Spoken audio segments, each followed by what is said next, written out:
and C just to keep you here for an hour listening to my stale jokes. Shall we take a vote on whether to go with B or C? Anyway, I'm Victor Raskin, a faculty member associated with CERIAS and associate director. It's my honor and privilege and pleasure to introduce my colleague, Dr. Paula DeWitt, who will talk to you on what you see on the screen.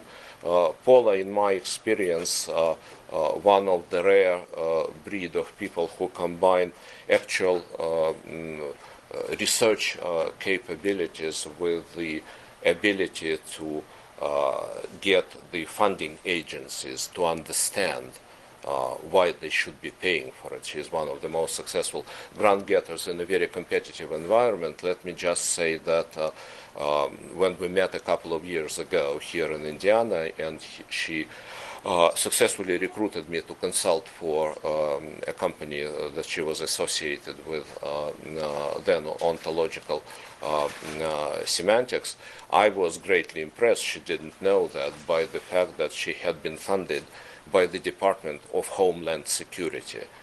Until then, I had never met anybody who had seen a cent of money from the Department of Homeland Security.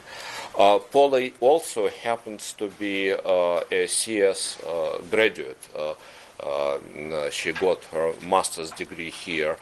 I will not tell you when, and then continued towards a PhD in computer science with the emphasis in natural language processing. She has been involved in information security for any number of years, and all the grants I have been referring to are in the area of information security.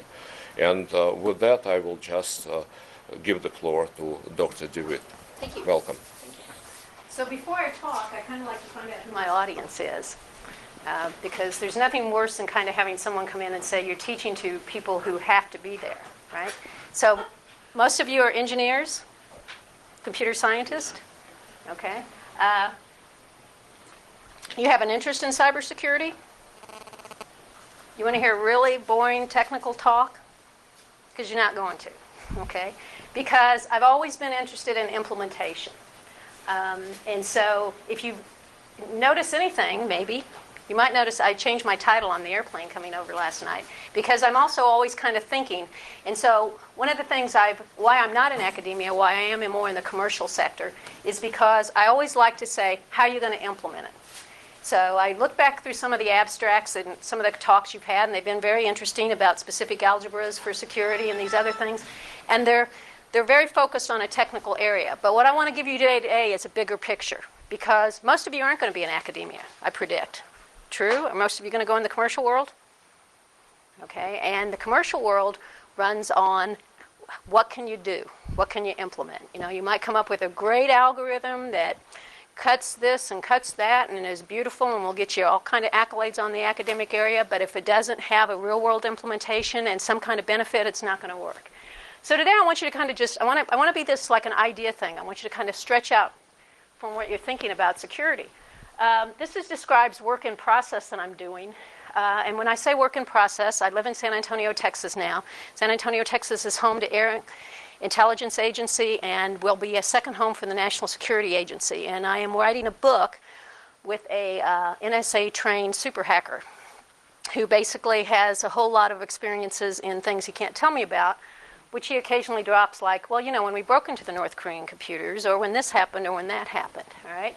And basically, he came to the conclusion after 20 or 30 years in the field that he doesn't see enough of people understanding what it means to have secure systems, is one, and two, how to implement secure systems, okay? Most people think when they're talking about secure systems, you're talking about the computer or the network or the communications, right? And that turns out to be only a small part of it. It's the most fun part if you like technology. So first of all, I changed the title because my title originally said system, and I want to think of this as an environment. And what is the environment? Okay? And that environment is everything. It's the physical, it's the human, it's the administration and policies, and it's the computers, the networks, and the communications. Second of all, obviously, their stakes in cybersecurity are getting higher. On 9/11, we had someone with a new paradigm fly planes as missiles into buildings. Now, what if a terrorist could sit across the ocean and break into our Wall Street and bring down the confidence in the American banking system, right, and never have to go through our borders?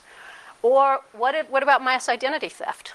You know, it used to be somebody would hit you up in a bar. You know, when I went to college, you'd go to a conference and you'd hear these stories where somebody got to talking to them and found out their name and where you went to school and some other information from you and then stole your identity. Well, that was real time consuming, right? Now you can steal identity on 100,000 people at a time, usually by the weakest link in the security system, which is people, right? I leave my laptop, suddenly, you know, you have, what, 10,000, or I think it was 10,000 current and active duty soldiers whose identity was stolen.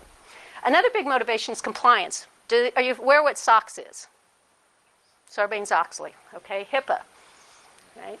So, and I'm currently, I don't know, Victor didn't mention this, I'm currently going to mid-career redefinition and getting a law degree. And part of what part of my motivation is that there's not enough technical people in the legal field who understand technology, but also there's going to be a huge liability from this. You know, if your records are stolen and there's 100,000, somebody was just telling me about a case here in Indiana, stole 100,000 records and there's been a class action suit filed at $5,000 a person. Then there's the privacy issues, right? We have Hewlett Packard, incredibly smart people who said, gee, I didn't know that was illegal. You know, I didn't know that you couldn't pre-text and get somebody's phone messages. If you read the Wall Street Journal article on it a few weeks ago, the Wall Street Journal reporter, who was actually part of this internal investigation from Hewlett Packard, made a comment that said, they knew more about me than I did. Okay? And they did that by running new technologies. So basically what I want to talk to you about today is kind of connect security to the needs and the requirements of the real world. Give you some things to think about. If you have questions, ask me. Okay, if I'm boring you, tell me, right? And as I mentioned, the kind of work that I'm working on now, I want to bring up two key concepts. We've recently identified 6 aspects of security that we are trying to drive into this overarching framework, and I've mentioned them to you. The people, which is the weakest link, through no fault sometimes of their own. The what I call the administration, how you push paper, how you have policies, how you have procedures. The physical, the buildings. You know, we all sit in buildings and we think we're all secure because we've got our secure networks, and yet there's been cases of people under the floor. There's been cases of listening devices. We're in a window. We're being monitored. And then a new notion of what I'm going to call a framework to put this together. Okay, so first of all, I'm hoping what you're thinking is, what does she mean by a framework? What does she mean by integrated? What does she mean by environment? What does she mean by security? So when you leave here in an hour, I kind of want you to be thinking of what constitutes a true security and a truly secure systems or environment. And I tend to use the term systems and environment interchangeably, but I mean the whole enchilada kind of thing, right? The physical infrastructure is critical, the people in it, how those people do their work, and then the computers, the networks, and the modes of communication. Okay, so let me go back. Victor was talking to a group of graduate students I was talking to earlier today, and one of them asked me how I could be so successful in my research career, and one is I'm always bringing ideas from different forums together, and about 3 weeks ago I had this insight. So a long time ago when I was doing research for the Air Force, there was this big focus on developing integrated systems, and I'm not even sure that's in the vernacular anymore because I think that problem's been chewed up and spit out. And I taught database and software engineering for several years, and I used to trick my students, right, and talk about, well, what does it mean to have systems, integrated systems? And I'd give them the idea of, you know, that means you can pull things from disparate databases, or you can understand your data or your processes, and my elliptical ... there, it means a lot of things. So my trick I used to play is, so you have records of somebody, John from Massachusetts, and Ronald from California, and Lyndon from Texas, and Joseph from Georgia. And what do we assume those people are? Presidents, all right? Except there's never been a president named from Georgia named Joseph, right? But they could be world leaders because there was a guy named Joseph Stalin from a country, Georgia, okay? So my little trick was, don't make more out of the data than you can. The goal at that time was to provide data at the right time, at the right place, to the right people. If I heard that once in the 80s and 90s when this was a big research focus. I heard it a million times. I wish I had $1 for every time. And there was a way to solve that. So what I'm talking about today is let's go back and revisit some of those concepts and take the opportunity for what I call now as integrated security. Okay, so again, what does the environment mean? The physical. How do you have secure physical infrastructure? Let me give you an idea that I want you to kind of play with. A house. You know, we all have our idea of a home. We have our loved ones. We have some prized possessions, right? And so let's say we wanted to make our home really secure. What's the first thing people usually do? They put locks, okay? Well, you get to thinking, maybe that's not secure enough. So why don't I put a fence around it? Okay, I mentioned working with this guy who's NSA trained. When you go to his house, it's what I call a compound. He has a wall around it. He's dug down, and he's put vines along the top to make sure that there's nothing that can get over that wall, okay? So we put a wall around it. Then what else do? We might get some Dobermans, right? Pretty soon we want to make sure that environment's secure, so we put a security system in.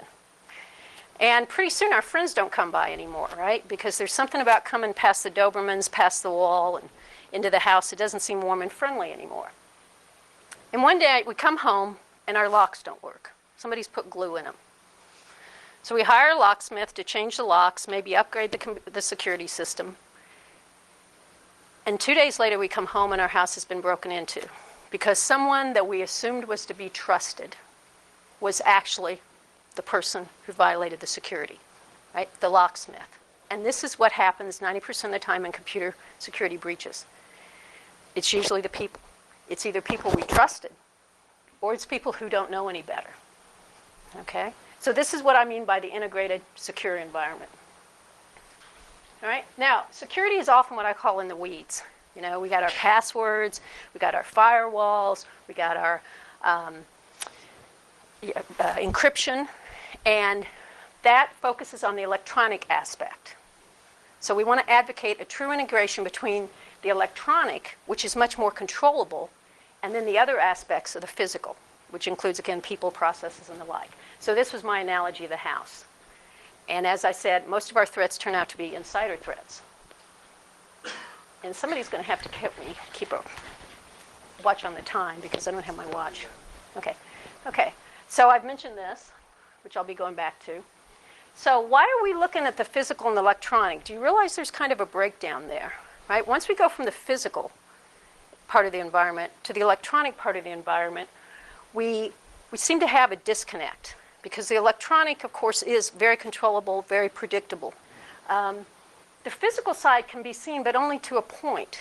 As I've said, there's more and more cases of them finding, there's actually one case of a government agency.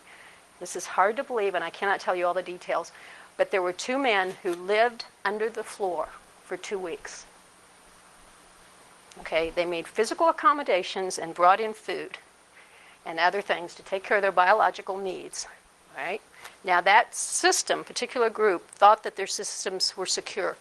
The whole time they were being monitored from underneath their floor, okay? Computer security isn't physical, and but it can't be readily observed. But as I'm saying in the physical, sometimes it gives us a false sense of security. We've all had the thing where we're walking down the street and we see somebody we don't like, or kind of gives us the heebie-jeebies, so we get to the other side of the street, right? There's a certain level of familiarity. Then there's a certain level of familiarity where people you might let into your house, or you open the front door and you talk to them at the front door. And then there's a certain area of familiarity where you let that person into your house, but maybe not into all the rooms. Security is about the same kind of thing. It's talking about boundaries around the access area, all right? And what I want to talk about when I talk about security totally is not only prevention, but what happens after, right? Can we keep people out? But how can we tell if we haven't kept someone out? How many of you have ever traveled with a laptop and left it in a hotel room? Okay, and you come in that night and there's your laptop, right? And so you feel pretty secure that laptop hasn't been violated, right? True? How secure do you feel? Put a number on it. 100%? 99%? Why do you feel that way? Why do you think your laptop's not been messed with? Well, let's say you belong to a little company that we'll call it the Purdue next new thing. You've developed this rocking technology that's going to put Google out of business. And you and your guys get together and you always go to a certain city and work with your researchers or your venture capitalist. And every day you go out to dinner and maybe go play some racquetball and you leave your room unattended for 2 hours. And you come in and there's your laptop. All right? They have broken rings after rings of maids in hotels paid $100 to inform certain people that the guy from Purdue Next New Thing Incorporated is staying in that hotel and what his schedule is. Someone comes in, either puts a secret account on or copies the hard drive. You wouldn't, this is not an exception. This happens almost every day, okay? So you can't tell when you're secure. So how can I tell if somebody's broken in? And then how can I tell if it was done? There's going to be one case I'm going to show you in a few minutes where Citibank got $10 million in 1994. $10 million was nothing compared to the business they lost, first of all. One, and two, they couldn't figure out how the guy got the money, okay? Then you put in, so you say, well, but you know, if you have processes, we're going to have this in place. We've got these policies. We have passwords. You know, we have this and that. Well, then it goes to the problem that you have is, okay, I sometimes forget to lock my front door. You know, I live in San Antonio, which unfortunately has a little bit of a crime rate. So I got a gated community, and I always walk out and leave my front door. And the other day I went out on my patio and realized the door's been unlocked for about a week, right? I thought it was locked. I never checked it. Or there's also been cases where you do your physical security and you think it's secure, but how do you know somebody's not hiding? Just like somebody hiding an account on your computer. So when I got to thinking about how do you create a really secure environment, I went back and I started looking at some classic cases. And I analyzed these cases, and I analyzed them according to the 6 aspects of security. So VA, 2006, you all know this case. 10,000 active and retired military records when equipment was stolen. Why? An employee, a person, violated a policy, took that laptop home, his home was burgled. Where were the breakdowns? Physical breakdown, personnel breakdown, administration, and the computer. Do you see that? It was stolen. It was stolen by a guy who should have known better. He broke a policy, and the computer was stolen. You know, the official media story is that the computer was gotten back. That's probably 98% false, and even if it did get back, the data's probably been copied. DOE, are you familiar with this one, where the national secrets were stolen? It was an insider hack. They could never prove it definitively. Again, there was a personnel issue, there was an administration issue, there was a computer issue. All the secure computer, network, and communication policies and procedures and hardware and software in the world will not prevent an insider from putting files on an anonymous FTP site and letting somebody pick them off. Okay? I won't go through all these, but I say the traditional network hack for the Navy, just meaning that, gee, that's just the old-fashioned communication and computer. This is the one I was talking about from Citibank. They lost $10 million. They made a mistake. The story got out. They had over $1 billion of money pulled. The true impact wasn't the loss. It was what happened next. See if I've got a few more. CNN, 2002, shut down the website. I don't know if you've heard of the stories in the Air Force, got a website hacked and replaced with pornographic pictures about 7 or 8 years ago with a comment that says, this is what the government's doing to you. I read a couple years ago that there was a little internal fighting going on with the Israelis and the Palestinians hacking each other's websites and doing kind of mean things in the name of their religion. USC, lately, I think you've heard this story. I believe that they got all the professors' emails and their tests and exams. Right? And then I gave you the maid in the hotel room story.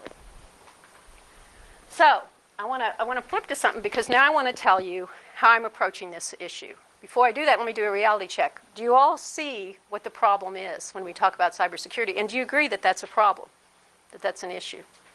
Okay. How many of you have ever felt like you've had your data accessed and you just got a bad feeling or you couldn't figure out if it had really happened? So has anybody had their identity stolen? Okay, and you know what it's like to go through, right? So I said I pulled out something from the 80s, and in the 80s when I was working on integrated systems, I found the notion of something called the Zachman Framework, and I'm putting his up to give him proper credit. John Zachman retired from IBM many years ago, and I don't know if you can read this, and what we're trying to do in our current work is organize a framework. Okay, and the framework's going to give us a roadmap for truly implementing security. Our idea is to produce a book that anybody can read. If you go to Barnes & Noble's, you can get a book on network security, you can get a book on encryption, you can get a book on this. But we have yet to find one book that says, here's how you handle the whole environment. So Zachman, and I'm not saying we're going to follow this directly, but the problem is in my framework, one is I haven't got it fully developed to show you. Two is it's three-dimensional, and I'm not a visual graphics type person. But basically what Zachman realized was take the what, how, where, who, when, and why. Okay? And then look at that the problems with integration was that you couldn't show the whole enterprise type system. And so if you go down the rows, you go from more general to more specific. So he starts by saying, what are we talking about? At the top level, what do we mean by data? Right? The next level, our business model, how do we handle data? What does that mean in relationship to how we do our business? When we go down, as we go further down, we get more in the technical weeds. Okay? We go through the system and the technology and the like. There's a couple things you quickly tell you about this. First of all is, what the framework gave us was an organizing, overarching way to look at different levels of detail at once. Second one is, we could change things and understand some of the impact in the system. So you could change some of your technology, right?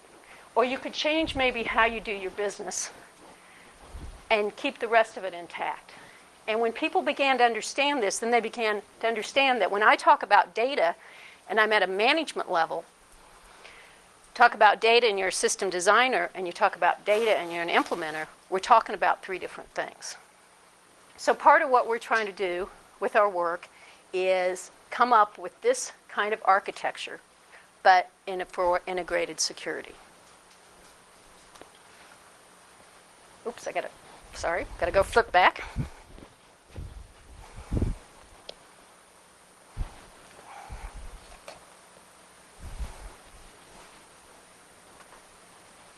Okay, now what are the advantages of what I just showed you? One, it's dynamic. The world changes, right? It could be that somebody comes up with an encryption algorithm tomorrow that is unbeatable. We can plug that in the technology part.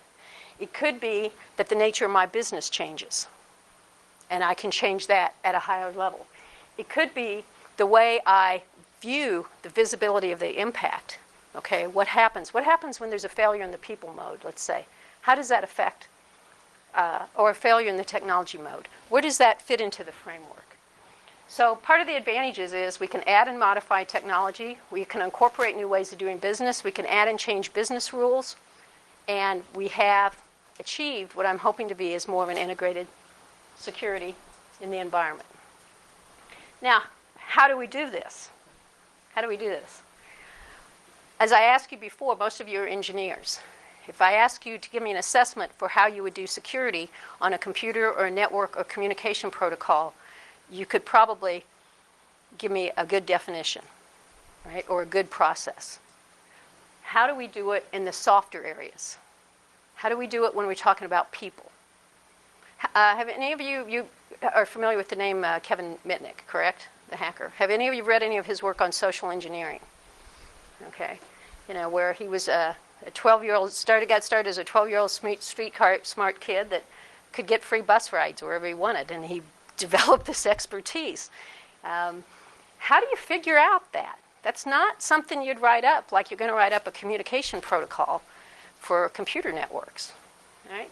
So basically the way you get started, and I'm just giving you this to kind of give you the idea of what I mean by a roadmap and framework, is we begin to assess the inventory of where we are. But when we talk about the inventory, we're going to talk about, and I've got this in a later slide, specifics, not only in the electronic, but in the physical. And then we ask ourselves, when we got to know where we are, what are you trying to do? What's required for either compliance or secure networks? Then you come up with how am I going to get there? And to do that, you develop alternatives. And this is something I think it's hard to understand when you're a student and easier to understand after you've had about 10 years in the working world. Sometimes you come up with a great idea. You can make a system 99.9% secure, and your company won't buy it. Why? Because it might cost them $1 million for what they consider to be a small amount of risk. So they make the computer system 98% secure, and they save themselves $1 million. All right? So when we go through this roadmap, we're asking ourselves, okay, where are we? Where do we want to be? How much is it going to cost us? I think there's still a virus that gets released around Christmas that runs on desktops. It used to be, and it basically shut your desktop down. It didn't shut your laptop down. Basically, it said it's Christmas Day, go home, and then it turned your system off. Okay? Didn't do this on laptops. Apparently, there was somebody who really thought everyone should be at home with their family on Christmas. Now, you're on your laptop, maybe they felt like you were sitting in front of the Christmas tree with your laptop, right? Every year, there was a new variation of this. All right? Companies would look at it and say, okay, how do we prevent this? It would cost too much money, and they'd say, okay, we accept the risk. If you're going to be here Christmas, this may happen, so it's a cost-benefit trade-off. All right? And then you basically choose your solution, implement, obtain feedback, repeat. Okay. As you get in the real world, you're going to find out these aren't step-by-step processes. These are more what I call phases, because you're going to be changing your policy at the same time you're developing your cost alternatives. Now, let's kind of, I want to hear from you guys. Let's kind of relate this to what you're thinking or what you want to do. All right? Do you see this kind of go on as a roadmap? Does this make sense to you? Where do you see your part of the world kind of fitting into this? Do you see anything wrong with it? Please, if you see something wrong with it, you might give me an idea that helps my book sell better when it's written. Where does the human factor fall into this roadmap? That's a good question. First of all through it, but second of all, mostly with your policies. Okay? What about does that take into account? Let me go one more. Okay. It says personnel. Okay? Because unfortunately, don't take this personally, we're all people, but we're the weakest link. Okay, this is, if you read, 5 pages of Mitnick's book, you get this, right? I find out your name and your account number for the gas company, or he could, and within a few minutes of talking to different people on the phone, he's got access to your credit history. All right? Did any of those people know they were giving out information that was going to breach security? No. Because they gave out a little bit of information. Now, what if I give out your name and account number? Well, what if I give out your name and your address? Well, what if this and what if this? Okay? Here are the threats and vulnerabilities that we've looked at so far. You can read the list, but basically, who is that person? What do we know about them? Where are they from? What country are they from? There's one theory that says some of the break-ins that have occurred of naturalized citizens who unfortunately have had their family members back in their home countries threatened. In process and out process. That basically means you bring people into the company and things are usually rosy, and then when you ask them to leave, there's a reason why they try to get you out of there as quick as they can, on one hand. On the other hand, how do they know you haven't already planted something? What's allowed and not allowed in the workplace? Can I have my cell phone? What am I going to do if I take pictures in the workplace? What am I going to do with them? Who works there? Who's cleared? Do I understand those policies? This is what comes into policies. Do I understand what I can discuss with you or you two together? Did you have another question? Yes, I did. Okay. Where does when you say credential checks and personality assessment, does that mean you have a profile of psychological or deviance of whatever, however you want to define that to use? That would take that into account when you, like, this person may be falling into this category of whatever, a threat. So you know how to analyze that. You're talking about profiles, Right. In some jobs, yes. First of all, I recommend that you always do a credential check. I had something interesting happen to me several years ago. I had my own company in Texas for about 12 years, and this guy came in, since you're all Big Ten, and gave me a resume. And everything, this guy, his resume was so great. It's like, I'm flattered you're asking me for a job, right? I noticed he got a bachelor's and a master's from Ohio State University. Does anybody pick up on what's wrong with that? You ever meet anybody, maybe because I lived in Ohio for a while, that calls it Ohio State University? The Ohio State University. I picked up on it immediately, and I did a credential check on him and found out it was bogus. They'd never heard of him. Okay? Yeah, any company should do that. But also a personality assessment, we do that when we interview on a low level anyway. You know, do you look me in the eye when I talk to you? You know, are you talkative? What kind of stories are you telling me? When I interview people, a lot of people have said, you didn't give me much of a technical interview. That's because I got people to do that. I'm trying to find out how you're going to work. That's on one level. A second level is you do see a trend now of more and more companies doing personality assessments or profiles. Okay. And again, it has to do with some levels of different security on jobs you're going to do. I had a great guy work for me once, but if you looked up the picture of the word computer nerd in the dictionary, it would have had his picture and fingerprints. I mean, this guy was like totally non-social, just the Dilbert stereotype, right? I heard him one time yell, and the person he yelled at was so surprised that she broke into tears, right? And he told me a sad story that he went to volunteer at the Boys and Girls Club, and they didn't take him as a volunteer because they considered his behavior style deviant. Okay, they kind of looked at him and said, yeah, I'm kind of wondering why you want to be here, kind of thing. So that's kind of a soft assessment, right? Did you have another question or follow-up? I actually have a question. Yes. You're getting there. But I'm surprised that financial processes are so low. Kat Disbrook, whom has a passion for Agatha Christie novels, and for trying to guess what happens. She says that she follows the money, and 99% of the time she guesses what it is. So I wonder whether your financial processes assess things like the person's needs for money, like his lifestyle and stuff like that, or whether you just process the money coming in and out of his or her account. Well, there's a couple things that would stand out. Years ago, probably before most of you guys were, even knew that computers existed, they broke a major computer hacker. And he was doing one of those classic things where you rounded off the penny, And the way they got him was his wife was spending way too much money, And it was totally, somebody was in his house thinking, how does somebody live like this, right? Now there's quite a bit of financial, for probably $25 or $40 on the internet, you can do find out if anybody's got judgments, things about them, find out what kind of car you drive. I mean, they can find out a lot and just say, does that kind of fit in the normal parameters?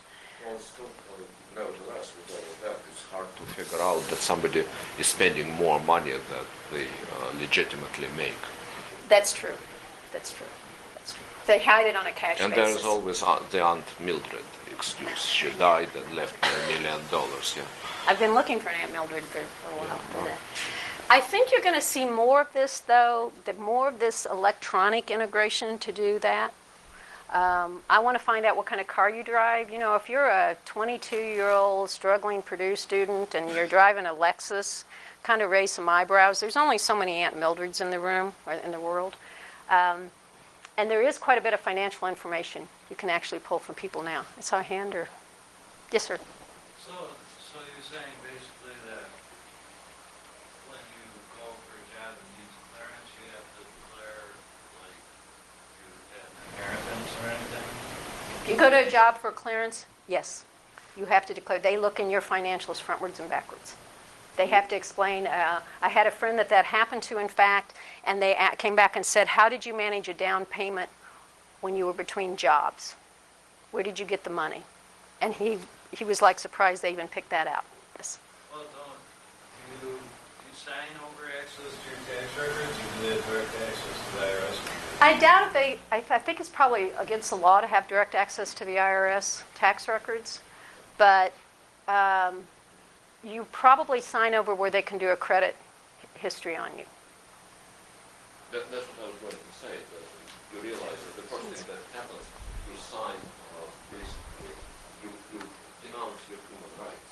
Yes. And I'm not better. No. The chances are that you get, but basically all the protection, all the checks and balances, everything that protects our privacy, you denounce. Right. Right. I don't want to spend a lot of time on this, but one of the things we overlook is the vulnerabilities in our physical infrastructure. My friend that I'm working on the book has one of these little electronic devices, and wherever he goes, he scans for drugs. It's kind of funny, in a way, but and we've come up with, and I've just kind of summarized it here, a whole list of things to check for in the physical environment.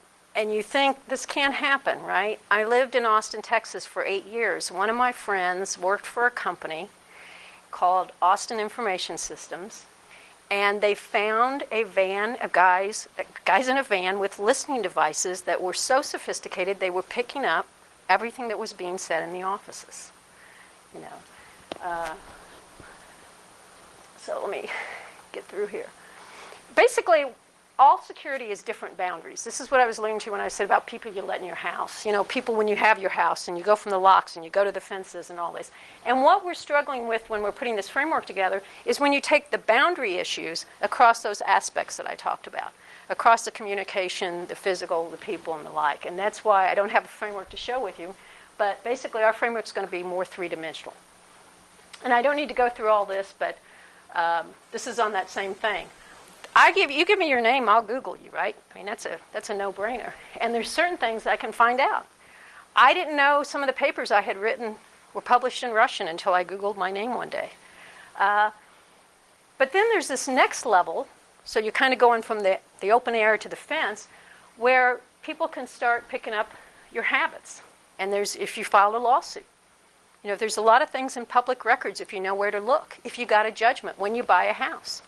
Right? This is one of the things banks do, is they go through and check because they want to make sure their customers aren't showing up on bad lists.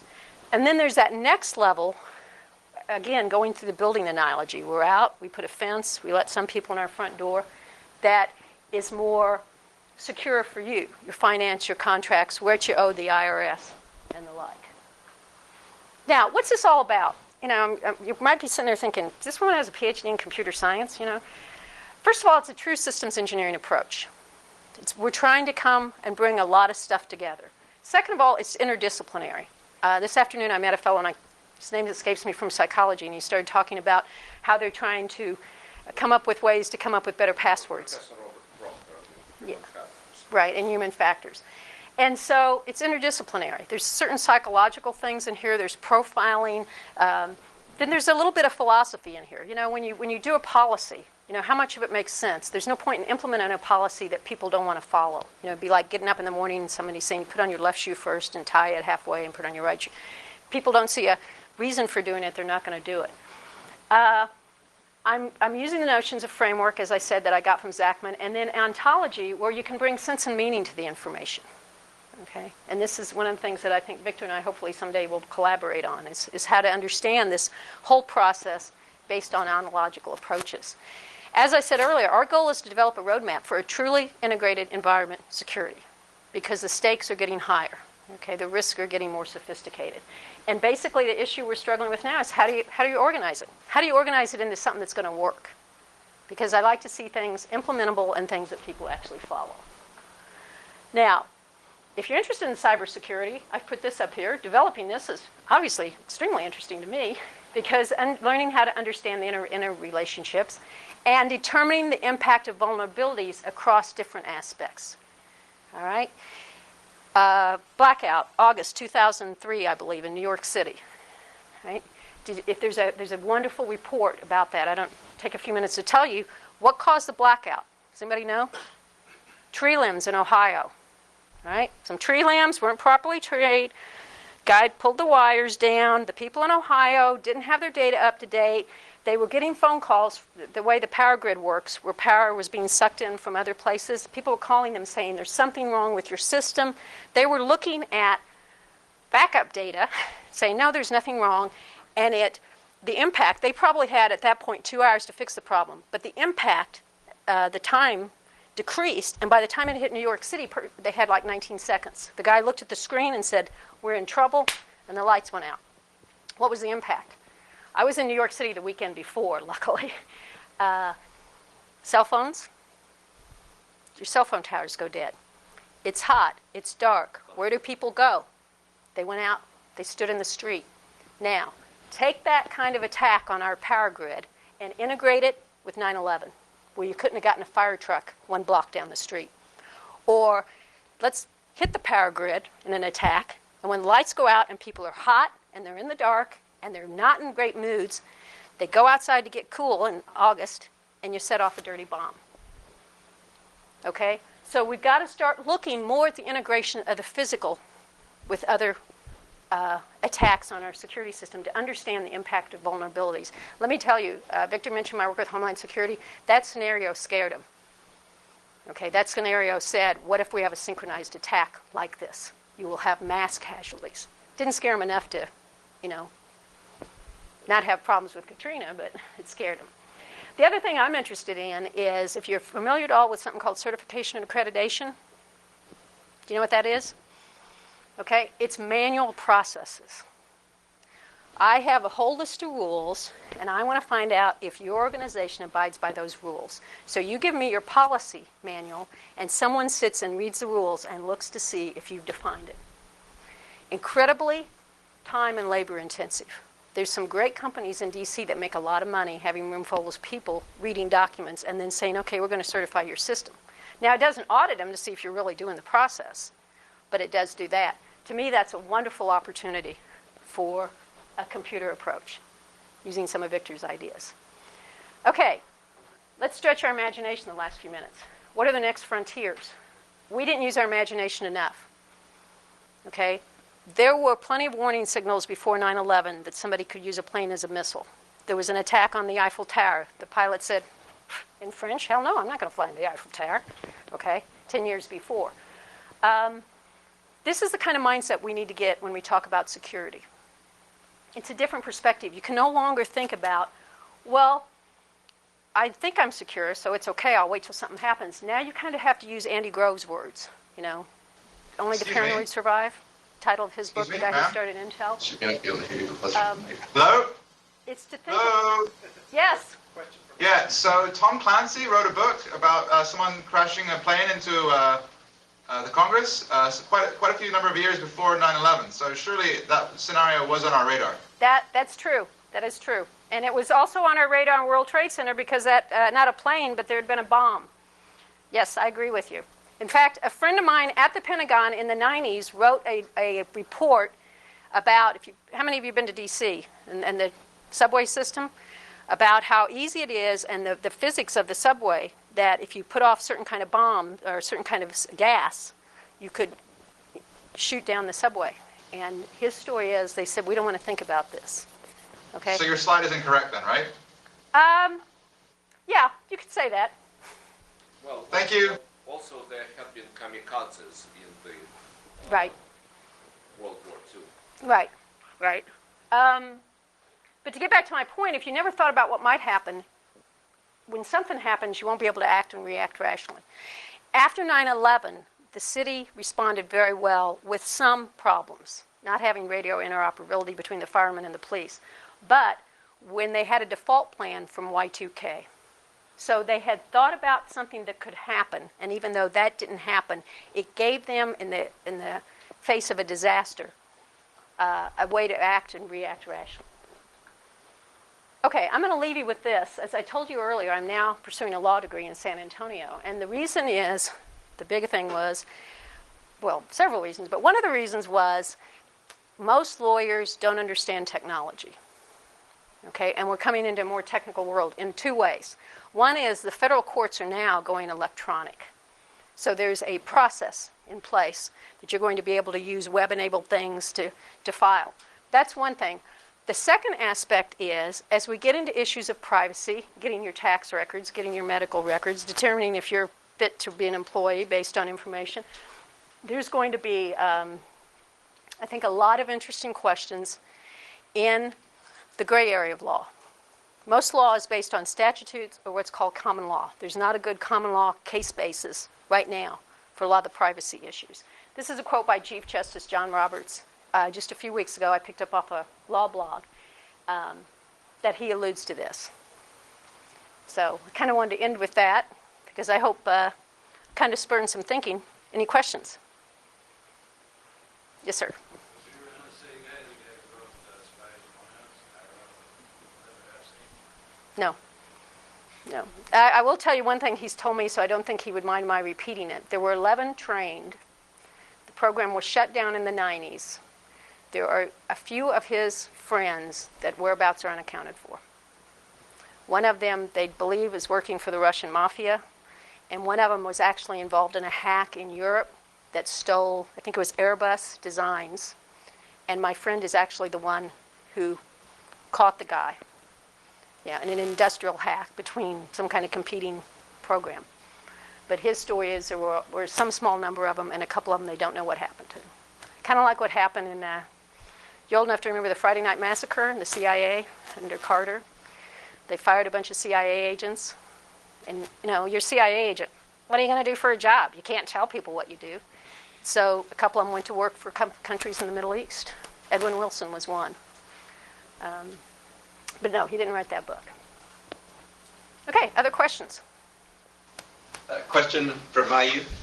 Yes? Do you know of any big companies that where the employees are told every time they sit down at their desk to make sure that the cable going from their keyboard actually hits the computer before a keylogger? No, but is this a trick question?